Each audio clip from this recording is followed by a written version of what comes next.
plenty weird customer requests and funny stories. The classic one is the dude who rings up and goes, "Do you have that song I just heard on the radio?"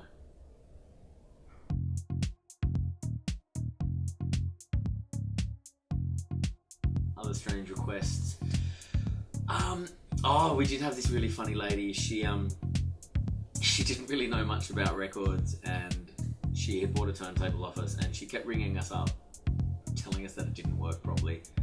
And so she brought the turntable in, and she brought the record in that she'd been testing it on, and we tested the turntable. There was nothing wrong with it, and she goes, "No, like, you don't understand. This record, it doesn't sound right." And so we put the record on and we played it, and it was playing perfectly. And she goes, "The record doesn't sound right. It's like this is the."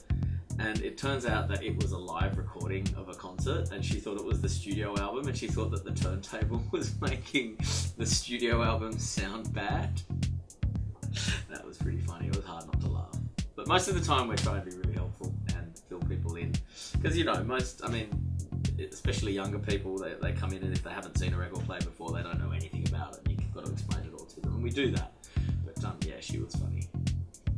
Has it been hard running this business?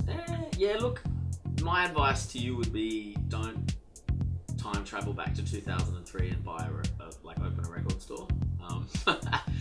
Yeah, the digital revolution. Look, yeah, it was pretty downward for a good decade or so, and then but yeah, we sort of had to adapt as well. We were a DJ shop, and then we sort of turned into a record store, and I guess the DJ thing's like a third of what we do now, and it used to be all of what we do. So in that sense, we had to become more of an actual record store that did albums and secondhand and turntables and stuff like that.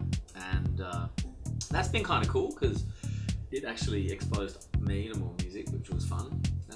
And it kind of turned the corner about 4 years ago. And that was probably because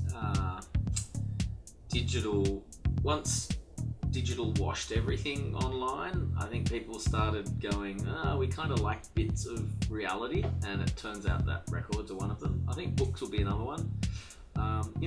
It's great. You can do a lot of stuff online, and purchasing and consuming online are really easy, but shopping and browsing and digging, you can't really do online. So that's been a thing.